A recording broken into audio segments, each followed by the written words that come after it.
这个花莲地动是一日游，嘛甲未少花莲的乡亲立即所买厝摇害。康乐街挖进到北滨早餐店一栋大楼，厝主的查囝甲男朋友单身时买新厝，家己动手油漆买家具，本地是欢欢喜喜要搬入去住。结果4月初3迄边的大地震，因的厝就损断甲真厉害，加上昨的地震阁摇落愈食力，即摆是暂时去住伫个亲情遐。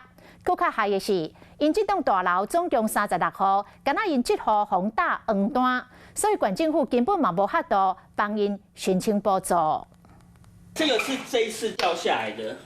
完整的掉下来，壁倒大面石柜翘起来，变所以态度加加落来，甚至当看到隔壁头，花莲康乐街附近北边早顿店的一间饭厝，厝主查囝和男朋友单身时，原本准备欢喜住入去，不管是表面擦油漆、买家具和家电，都已经全好势。不过想不到4月初3一场大地震，总互因兜规个乌有去20几。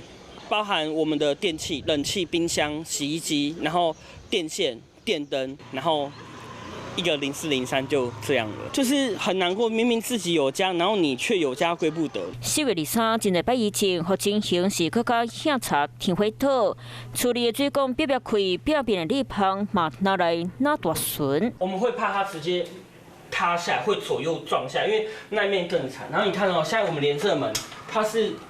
因为变形，所以它根本就没有办法合起来。更加还是这栋大楼36户，敢若单身是因1户风大黄单。管府讲无看过这种案例，嘛无法度替因申请补助。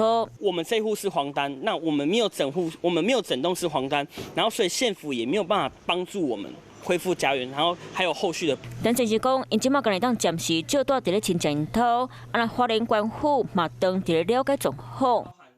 Hello， 我是雷亚，想要抢先掌握最及时的新闻资讯吗？赶快订阅、按赞、开启小铃铛，锁定华视新闻 YouTube 频道。